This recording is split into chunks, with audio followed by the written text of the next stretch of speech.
Добрый дзень, гэта канал Свабода Прэміум, тут Ганна Соус і сёння мой суразмоўца былы спецназавец Ігор Макар. Ён былы намеснік камандзіра баявой групы антытэрарыстычнага падраздзялення МУЗ Беларусі «Алмаз», старшы лейтенант, які пасля сыходу са службы быў у камандзе Александра Казуліна, а з 2006 году ў палітычнай эміграцыі. Добры дзень. Да, добрый день, Анна. Ну, я прапаную сёння пагаварыць пра многія рэчы, а сярод іншага пра тое, як з'явілася вот эта практыка праганяць зняволеных праз шых з дубінкамі, трымаць людзей ля сцяны збіваючы, ды іншыя практыкі сілавікоў, якія мы штодня назіраем на вуліцах беларускіх гарадоў. Ну, і я хацела бы, каб мы з вамі пачалі размову.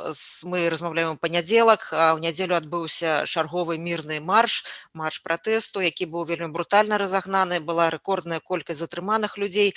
Ну і многія гавораць уже пра тое, што магчыма вяртаецца сітуацыя гвалту 9-13 жніўня паводле ўзроўню гвалту. Якая ваша ацэнка як чалавека, які працаваў у гэтых структурах, чаму так адбываецца і ўвогуле ацэнка гэтага гвалту?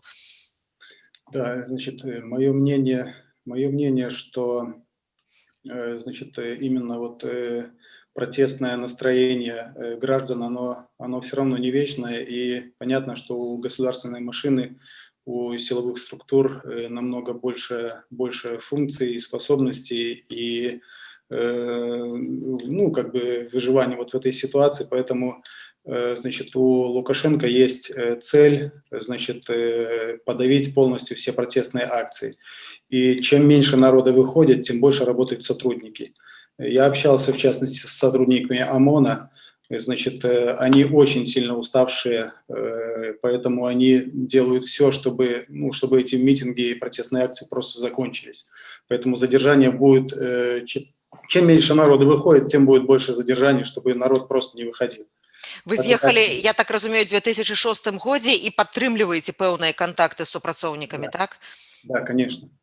А маглі б вы патлумачыць, ну, мы бачым на відэо шмат розных людзей, хтосьці ў чорным, хтосьці падпісана ОМОН, хтосьці не падпісана, ёсць людзі ў аліўкавым, ёсць рознае адзенне, розная зброя. Як зразумець, хто дзе працуе? Ёсць увогуле людзі у цывільным адзенні, не разбярэш, супрацоўнікі гэта міліцыі, не супрацоўнікі, хто ёсць хто?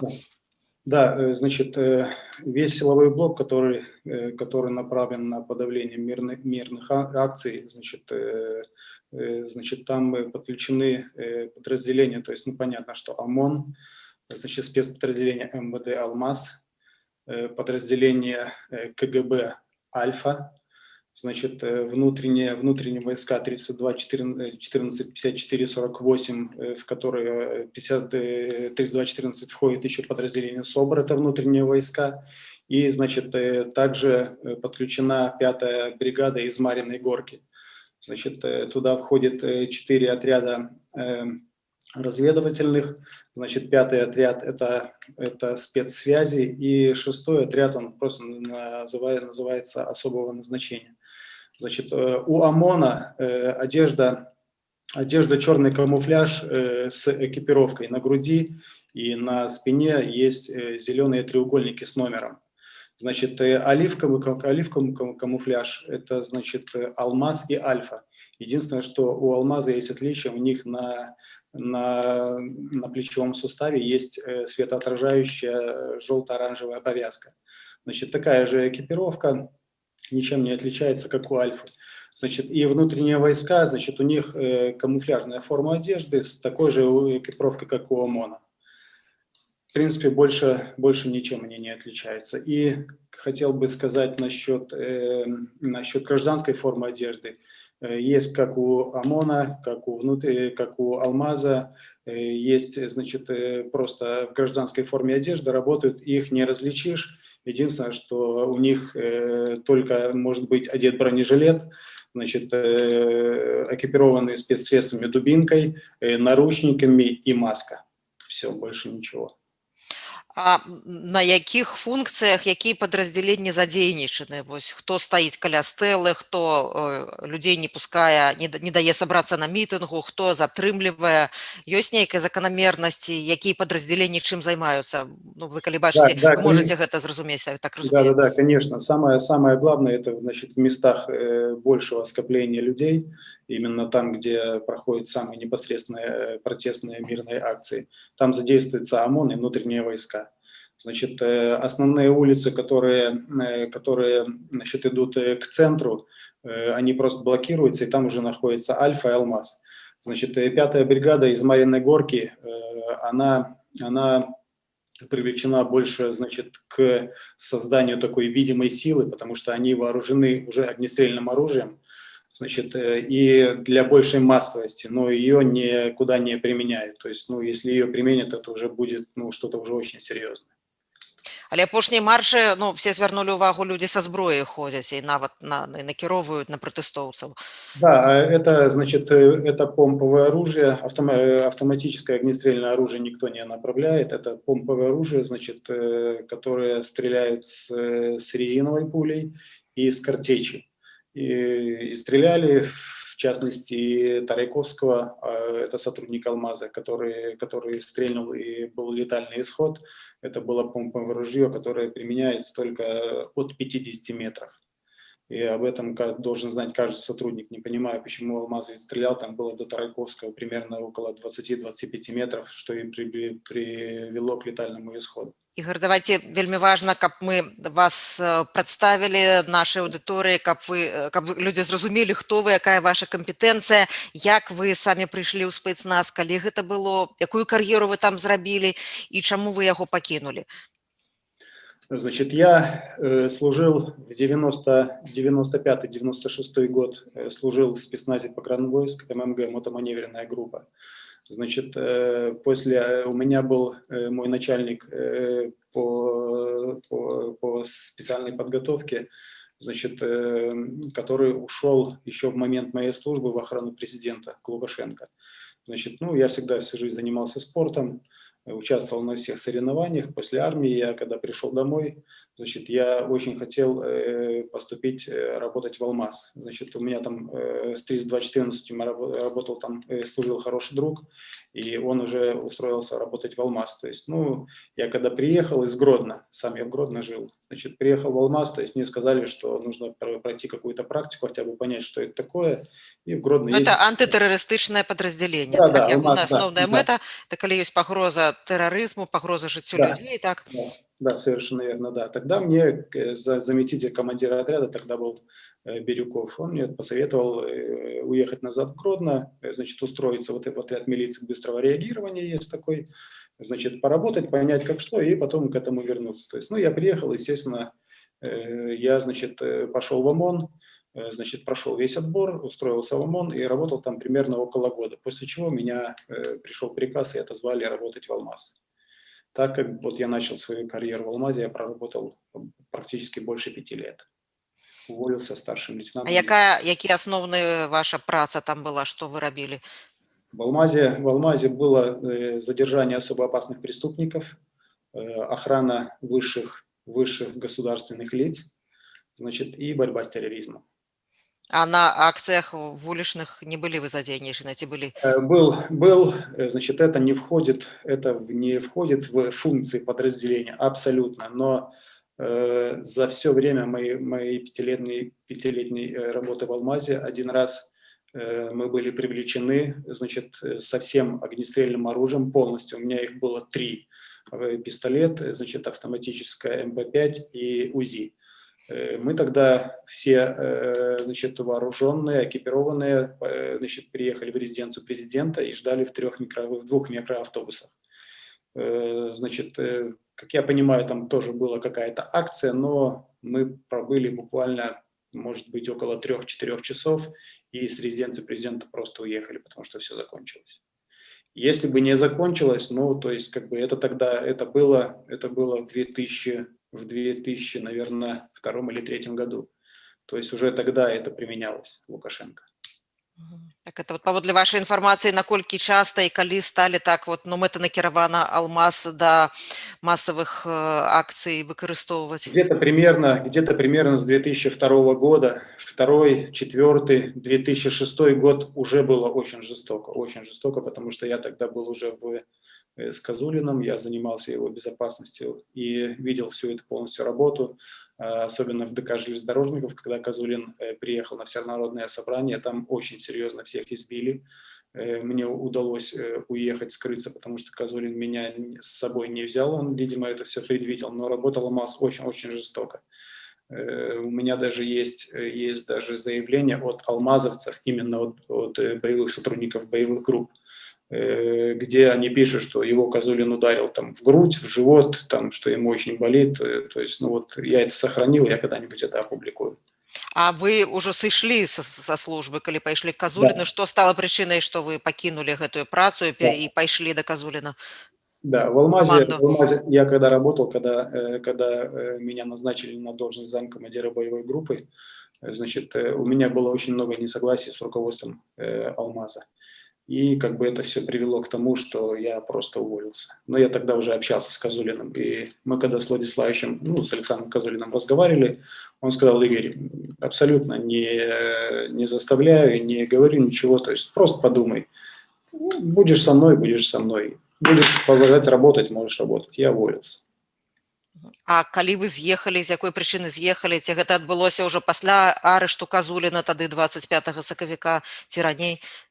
Нет, я раньше уехал, значит, мне практически перед выборами постоянно звонил на мобильный телефон Николай Карпенков, он тогда был командир отряда. Значит, ну, для встречи поговорить, он очень хотел, чтобы я ушел с политики, потому что я бывший сотрудник Алмаза, я там ну, порчу лицо подразделения там, и т.п. и т.д. И я в один день, когда я собирал информацию всех сотрудников по поводу всего беспредела, который творится, я как-то поехал к моему очень близкому другу. Это Дмитрий Шахраев, он сейчас начальник службы безопасности президента. Значит, я к нему приехал абсолютно по-дружески, я с ним поговорил, он тогда был личным адъютантом Лукашенко. Мы обо всем поговорили, то есть, ну, в принципе, из разговора я понял, что как бы ни он сотрудничать с ним, ни я с ним не буду, у нас просто остались дружеские отношения, я уехал. Но, естественно, об этом узнали, потому что, видимо, или за мной, ну, скорее всего, что за мной следили. Мне тогда позвонил Карпенков, я приехал на встречу, я с ним очень серьезно поговорил, очень серьезно. В итоге он мне сказал: или ты уйдешь, или побереги свою мать. То есть, ну, как бы он мне дал понять, что будет все очень-очень плохо. И я договорился с ним, что я все компроматы готов передать. И он сказал, что тогда он мне сделает встречу, но эта встреча будет очень серьезная. То есть ты к этому готов? Но я сказал, что я готов, у меня выбора как бы не было. И он мне, значит, через там какое-то время, я тогда встретился с министром внутренних дел Владимиром Наумовым. Когда я встретился с ним, значит, мы разговаривали более 2 часов обо всем полностью, и я умудрился этот разговор записать, не буду говорить, каким способом, но, в принципе, я как бы готов его опубликовать, потому что я немножко публиковал, я давал Олегу Алкаеву отрывки из разговора. Но мы договорились с Наумовым таким образом, что, значит, я все компроматы, они у меня находятся в Польше, значит, я еду в Брест, значит, они тоже меня там встречают, я это все привожу, отдаю и расходимся, я в политику больше не лезу. Значит, после этого после нашей встречи с Наумом, я, естественно, поехал к Козулину. На следующий день Козулин сделал встречу с 7, да, было 7 послов Евросоюза: Словакия, Англия, Польша, Германия, Чехия, вроде бы, Литва, ну, то есть 7 послов. Значит, я поставил запись, некоторые, еще французский посол был, значит, поставил запись, они все это послушали, то есть Наумов там на записи мне прямо сказал, что, значит, Козулина посадим, следующий будешь ты, то есть, ну, в принципе, выбора-то нету. Значит, и меня вывезли в Москву на самолет, и литовский посол, тогда был Петрас Вайтикунас, он согласился, значит, взять меня в Литву и дать политическое убежище. Ну, я так улетел. Через некоторое время, значит, я разговаривал с бойцом подразделения «Алмаз». который мне рассказал, что на ту встречу, когда я договорился с Наумом встретиться и передать всю информацию полностью на чиновников, на высших лиц. Значит, поехала группа «Алмаза», причем группа, которой я руководил, на мое задержание, и была дана команда полностью с моей ликвидацией. Ну, то есть, естественно, в машину положили бы либо оружие, либо наркотики, все это было бы показано по телевизору, вот какая оппозиция, как они получают деньги, как они это все делают, и т.п. и т.д.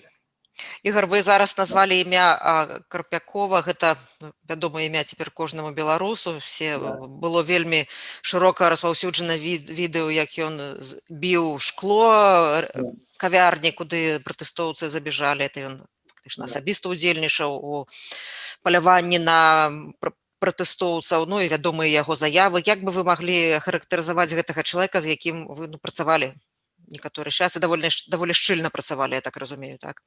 Да, Николай Карпенков, когда я работал в «Алмазе», значит, он на то время руководил СБП, службой безопасности президента, там, спецотделом, и они переходили в «Алмаз» к нам на базу тренироваться. Значит, ну так волей судьбы получилось, что командир ставил меня на тренировку и еще некоторых ребят, но как бы я тренировал, то есть я показывал все, что умел, все, что мы делали, и т.п. и т.д. И вот то, из-за чего я говорил, что у нас с руководством было немножко разногласия, потому что мне потом кое-какие люди из «Алмаза», из руководства говорили, что вот, ну, не показывай то, там попроще, так что-нибудь сделай, там, и т.п. и т.д. То есть, ну, я не делал это, я тренировал. Поэтому у меня с Николаем как бы сложились очень хорошие отношения, он всегда меня уважал, и когда в отряд они приезжали, он всегда просил, может там Макар нас потренировать. То есть человек очень преданный, Николай Карпяков очень преданный человек, особенно Лукашенко. То есть он его никогда не предаст, он будет делать все, но это человек выгоды. Он готов из-за должности просто пойти по головам. Значит, на сегодняшний день, как бы и зная раньше, что общаясь с людьми, то есть, ну, Карпенков – это его просто, ну, наверное, мечта быть министром, поэтому он сейчас делает все, чтобы, ну, получить эту должность. В принципе, он по должностям шел только благодаря своему блату, знакомству и т.п. и т.д. И, кстати, Наумов стал начальником службы безопасности президента, это именно с подачи Карпенкова, Николая Карпенкова. Но дальше уже Наумов там стал министром, это уже его заслуги, там просто так получилось. Мне об этом сам Наумов говорил.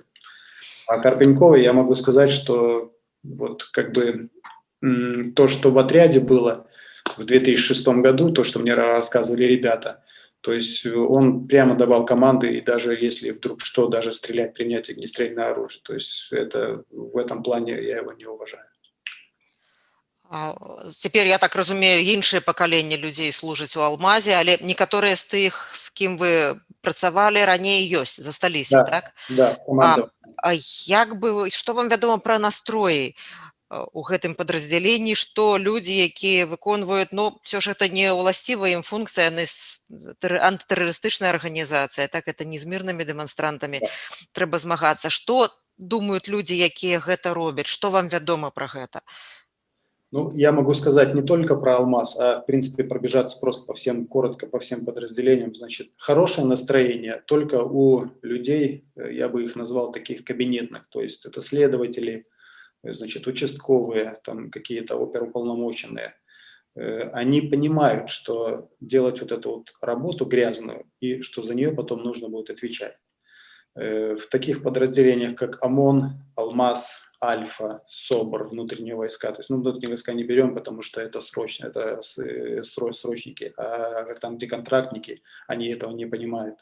Настроение в ОМОНе, Алмазе, там, в Альфе, в СОБРе абсолютно неадекватные. Они об этом не думают. И я могу даже больше сказать, что с ними разговаривать на, допустим, там, языке какого-то ультиматума, там, возьмитесь за свою голову, там, подумайте о людях, это уже не идет.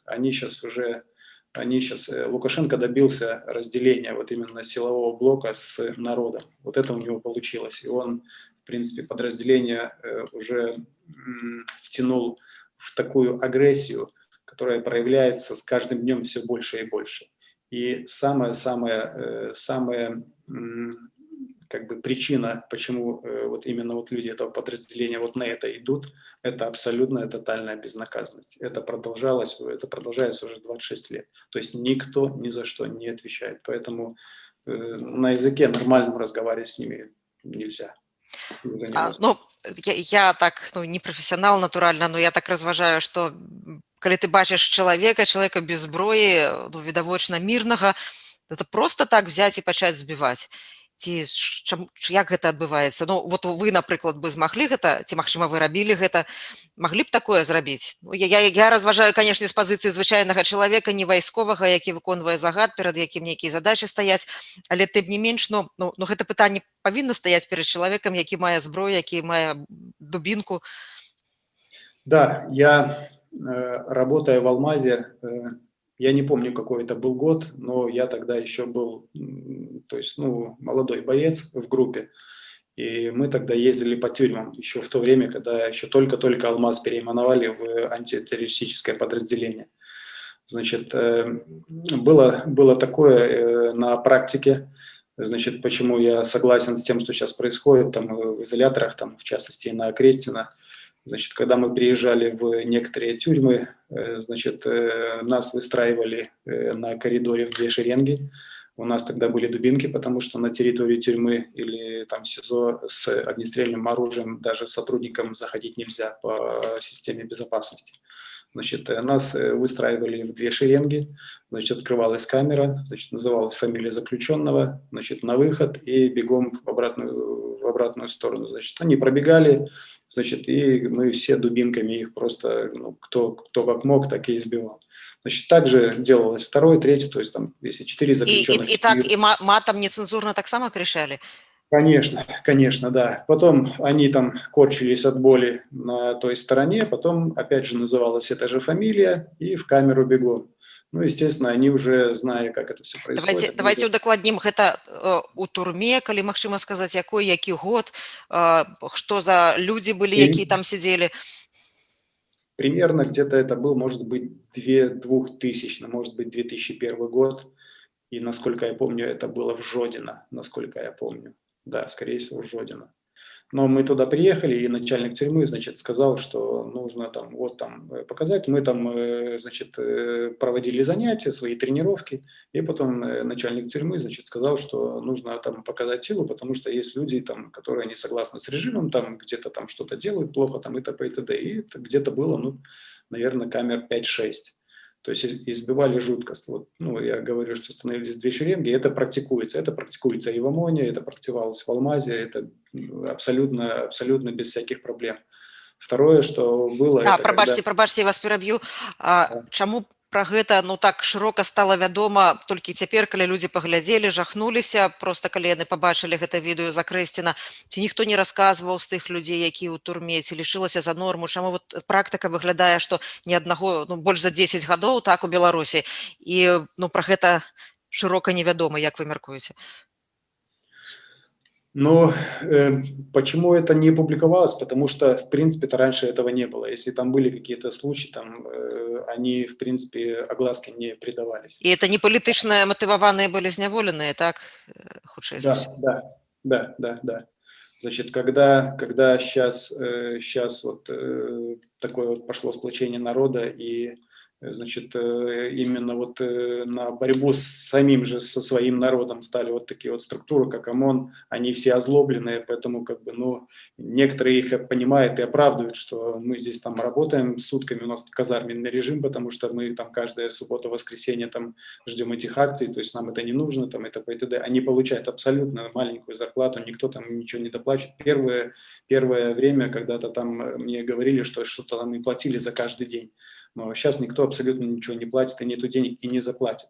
Поэтому они как бы озлоблены, но применять силу, то есть у нас в «Алмазе» была такая практика, в принципе, нас этому учили.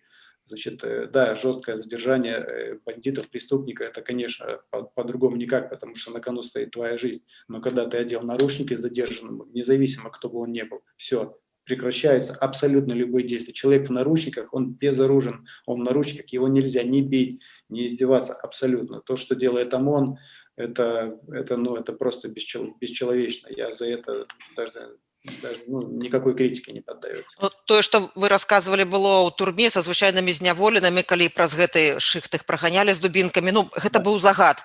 Ну, да, выглядае, што цяпер вот такое абыходжанне з людзьмі, з пратэстоўцамі это загад таксама. конечно, Это ніякая не конечно, самадзейнасць. конечно. Конечно, это, понимаете, когда подразделение, и, в принципе, это применяется, как вы понимаете и видите, уже или в тюрьмах, или в изоляторах. Значит, когда и это применяется именно не против одного человека, не против двух, а против, большого количества. Значит, когда протестующие задержаны, они находятся в изоляторе, их там 10-12 человек, это, скажем так, это самое просто. Это просто стать в две шеренги, по одному прогонять, просто избивать дубинами, и это как бы, лучше ничего не придумаешь, потому что то, что делали мы в тюрьмах, когда именно касалось одного, там, двух человек, это, значит, держали за руки, просто из двух сторон дубинами били, человек просто по стене сползал, но это было просто месиво, это, это было очень жестоко, но я думаю, что сейчас такого не делают. А як вы, калі гэта рабілі, як вы сябе адчувалі? Никак, никак, просто был приказ и абсолютно никак, просто делал и все. Но когда я служил уже дальше, год, два, там, 3-4, значит, я почему с руководством Алмаза был очень не согласен, и у меня один раз было такое, что я сильно ругался, когда проходили отбор, те, кто хотел поступить в Алмаз. Значит, я всегда, каждый отбор я тоже отбирал людей, то есть, особенно, это полоса препятствий, а потом были спарринги. И вот когда были спарринги, я просто смотрел, как наши вот ребята с Алмаза, они были такие особо одаренные, которые просто людей калечили. Был один парень из СБП, Службы безопасности президента, который хотел в Алмаз. Он натренирован, конечно, когда ты выходишь уставший, против тебя там человек там, тренированный и с там, более лучшей физической подготовкой, не нужно его бить. А было такое, что у него была поломана спина, то есть, там жуть. И я это когда высказал, мне сказали, не твое дело, типа, не если, говорю, ребят, вы же делаете людей калеками. На это никто не обращает внимания абсолютно. Ігар, мы Да. бачылі фотаздымкі з савецкага раённага ўправлення ўнутраных справаў маршу ў нядзелю, калі людзі, это, я так разумею, з дамоў нейкіх знялі, калі людзі стаяць ля сцяны, падняўшы так рукі, і стаяць як людзі, якія праз гэта прайшлі, расказвалі, могуць па 5-6 гадзінаў стаяць. Это таксама такая практыка шматгадовая? Да, да. В ОМОНе я когда работал, значит, естественно, это делалось с задержанными, которые, совершали там, скажем так, или преступление, или правонарушение. Значит, там, допустим, одного или двух или трех человек, которые задержаны, ты их просто ставишь к стене, поднимаешь руки вверх, и он просто стоит. Он может стоять так полчаса, минут 40, все, больше не может. Когда руки опускает, ты просто ему даешь дубину, и опять руки подает. И вот человек так, как скажем так, через такие вот страдания просто выбиваешь какие-то показания, чтобы он написал правду. То, что делал, или, допустим, то, что не делал. Вот и все. Як вы цяпер на ўсё гэта глядзіце, вы не працуеце цяпер у такой структуры, вы ў палітычнай эміграцыі знаходзіцеся, бралі недавно ўдзел у кангрэсе беларусаў свету, а вы хочаце, гаворыце пра тое, што абнародаваць некаторыя матэрыялы. Як вы глядзіце на тое, што робяць людзі, вашы былыя паплечнікі, так? Да. Якая ваша і чалавечая, і прававая ацэнка гэтаму? Скажем так, что я очень серьезно осуждаю их действия и даже скажу больше, что они просто совершают преступление. То, что, допустим, совершил сотрудник Алмаза, который, значит, выстрелил в Тарайковского, это преступление, за которое можно дать высшие меры наказания. Также было еще 2 раненых, о которых говорят в силовых структурах. Они были помещены в больницу, но их врачи откачали. Они тоже были ранены резиновой пулей. Абсолютно неадекватное поведение, потому что сотрудник подразделения, особенно Алмаза, то есть там люди подготовленные, не знать, что помповое ружье, оно применяется от 50 метров. То есть оно предназначено именно для остановки какого-то противоправного действия и, наверное, больше даже остановочного действия, то есть от 50 метров. Ближе 50 метров это может нанести смертельный исход, что, в принципе, мы это и увидели. Человек был с поднятыми руками, есть полностью видео подтверждение, то есть применение вот этого огнестрельного оружия, но почему-то никто ничего не делает. Поэтому мое мнение – это расследовать каждый эпизод. Брать просто видеофакты, значит, устанавливать личность, это все готовить к производству для суда. А вы гаворыце пра тое, што паводле вашых крыніцаў людзі вельмі стомленыя, людзі вельмі злыя, вельмі Да, хочуць спыніць гэта ўсё, так, спыніць гвалтам. да. А, ці ну, якім спосабам, ці ёсць такі спосаб, ці ёсць такая магчымасць з імі можна размаўляць, ну, каб гэтага не было, ці такога спосабу няма? Нет, нет. Уже я пытался, может быть, уже порядка месяца назад, когда был особый такой вот уже накал, когда я, сидя дома, смотрел видео с каждой акции, и просто, ну, я в жизни много повидал, но у меня даже мурашки шли, то есть, ну, людей просто, девушек, парней в майках, налетает 5 ОМОНовцев, просто избивает дубины, ну, это просто страшно.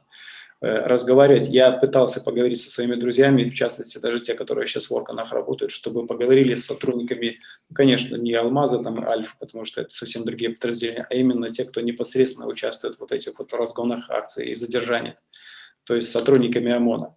Значит, мои коллеги, друзья поговорили с сотрудниками ОМОНа, после чего они мне сказали, что, Игорь, абсолютно, даже не нужно разговаривать, и ничего не, вот, допустим, можно там посмотреть на YouTube там ролик Прокофьева, значит, про там Сережу. Да, все красиво, нормально, но это сейчас не действует абсолютно. То есть выкладывать там какие-то там просьбы, чтобы там не избивали протестующих, это же мирная акция протеста, это же ваш народ, они же вам платят зарплату, вы же бюджетники, это уже не действует. Сотрудник ОМОНа сказал, значит, в одном разговоре, что они все понимают ситуацию, абсолютно. Значит, но не делать этого они не будут, потому что они уже сделали столько, что уже назад дороги нету. И он конкретно сказал, говорю дословно, что на сегодняшний день мы как на войне. Для нас все, кто выходит на улицу, вот на эти мирные акции протеста, это враги. И мы будем стоять до последнего. Ну, естественно, мой друг сказал, что ну, это же плохо, вас же кинет. Ну, Александр Григорьевич Лукашенко вас же кинет. Так было с Беркутом, значит, в Украине, то есть так было с ОМОНами после распада СССР, с Рижским, там, с Вильнюсским. Абсолютно одинаковая ситуация. И он говорит, да, мы это тоже прекрасно понимаем. Мы понимаем, что он нас кинет, но мы сейчас уже стоим как друг за друга, и мы будем стоять до конца, назад дороги нет. Вот такая вот А ситуация. як шмат такіх людзей, як вы, якія сышлі не ў гэтай сістэме, ну не ў гэтыя гады, а там 3-4 гады таму, ці ёсць такія людзі? Ці цяпер, можа, з'явіліся? Есть те, кто со мной работал в Алмазе, они сейчас на гражданке, практически все где-то работают, в основном в России, на заработках, то есть у всех семьи, никто в политике не участвует абсолютно, то есть, ну, ни один человек, который именно вот уволился, допустим, не сказал, что там чем-то помочь, там какой-то информации, то есть, ну, абсолютно далеки от этого.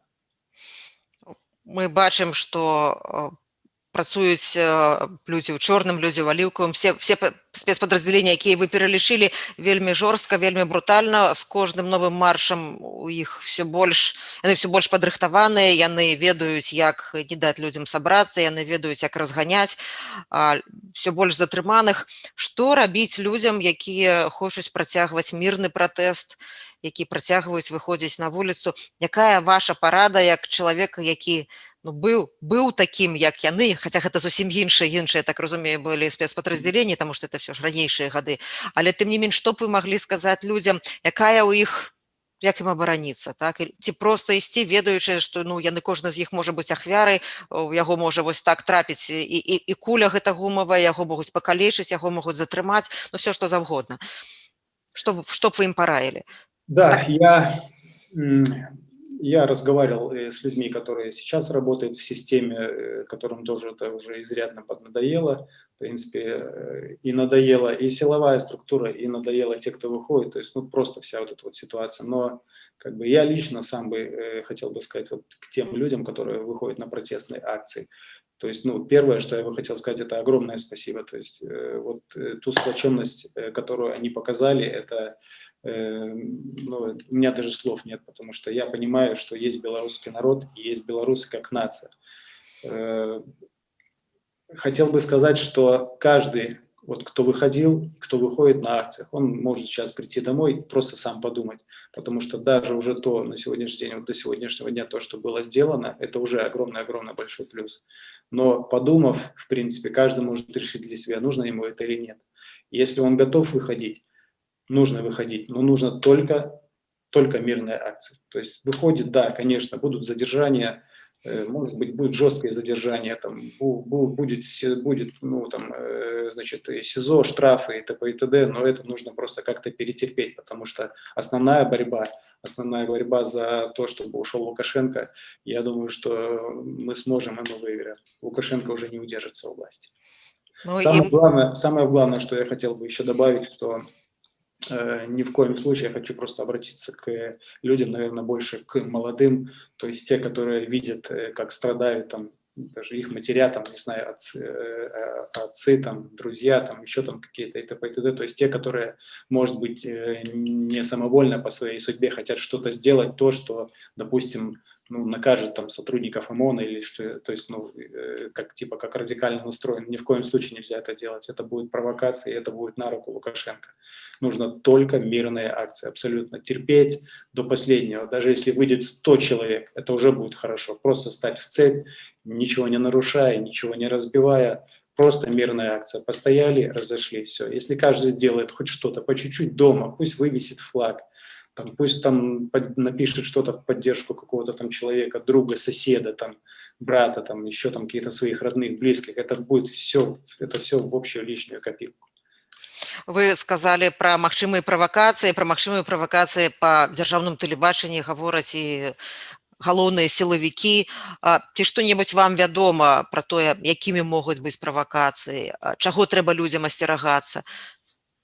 Да, в самом начале, перед значит, самими выборами, значит, ко мне обратился мой анонимный источник из структуры и рассказал, что, значит, готовится провокация, значит, СБП, в службе безопасности президента, значит, тренируются снайпера, значит, не только снайпера именно со снайперскими винтовками, а и с автоматическим оружием, там, с пистолетами.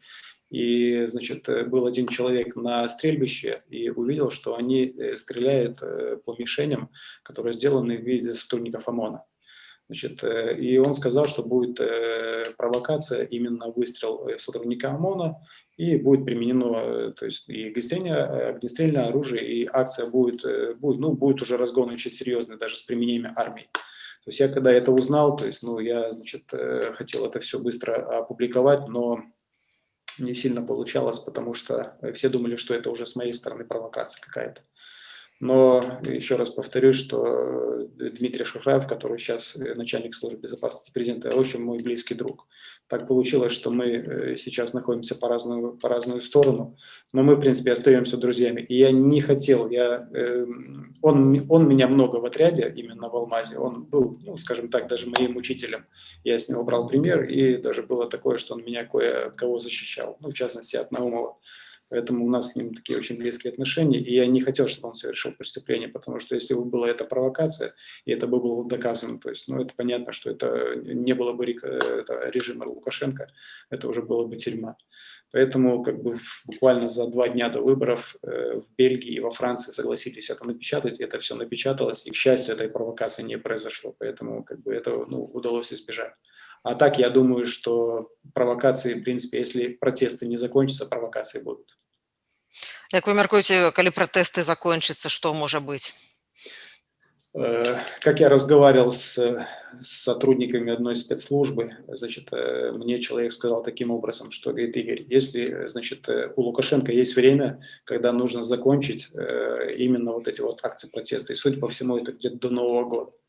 То есть, если этого не произойдет, будет провокация такого плана, что в любом подразделении, в Альфе, в Алмазе, может быть, даже в ОМОНе, будет просто дана команда, значит, отобрать именно подготовленных сотрудников, значит, и использовать просто огнестрельное оружие. То есть, в качестве того, как, допустим, как протестующие, там, не знаю, по ОМОНу, еще по кому-нибудь. То есть, именно с летальным исходом. Тогда уже будет все совсем по-другому.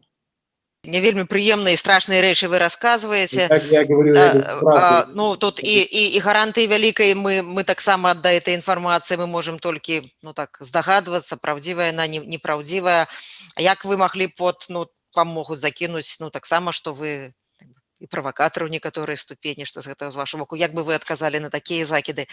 Я скажу по-простому. Если, как вы говорите, скажешь, что я провокатор, то, в принципе, если посмотреть все 26 лет правления Лукашенко, я думаю, что любой сотрудник на сегодняшний день, любой сотрудник любого подразделения, спецподразделения, следственного комитета, там, любой оперуполномоченный, любой, они все понимают, что совершено огромное количество преступлений. В застенках МВД, КГБ, высшие лица власти готовят преступления.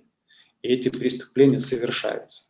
И этому всему есть доказательства. Я еще раз подтверждаю свою позицию, что я готов какие-то там данные, факты опубликовать, чтобы это увидели, первое, граждане страны, а второе, чтобы это увидели сотрудники. Я уверен, сотрудники об этом знают, но они не знают, может быть, просто такого масштаба, о котором можно говорить, допустим, просто при встрече с каким-то простым сотрудником. То есть понятно, что что-то совершается, но чтобы вот так вот с приказа, допустим, или с команды первого лица государства об этом знают, но не догадываются. Ігор, ви чалавек, які працаваў у сістэме, якімі вы бачыце бліжэйшыя 3-4 месяцы ў Беларусі? Думаю, что будет очень все серьезно, будет также продолжаться именно разгоны протестных акций, будут тотальные задержания, то есть максимально, чтобы просто народ уже не выходил. И если народ будет выходить, то, как я и говорил, то есть, в принципе, это не я сказал, это даже мне подтвердили мои люди, знакомые, которые сейчас работают в системе, в принципе, никто не сказал, что будет просто так. Все в один голос сказали, что будет именно какая-то, то есть акция, которая будет направлена против самих протестующих. Вы глядзіце ў будучыню з аптымізмам? С маленьким, но смотрю. У меня просто, наверное, появилась какая-то, наверное, просто свой личный долг, чтобы именно тот диктаторский режим, который создал Лукашенко, то есть эту репрессивную машину, я хочу, чтобы это все закончилось, чтобы народ жил спокойно в нормальной стране, чтобы смотрели, значит, в свое будущее, и это 26-летнюю эту созданную государственную машину, чтобы мы просто закрыли как, какую-то похабную историю нашей страны, как страница ненужная.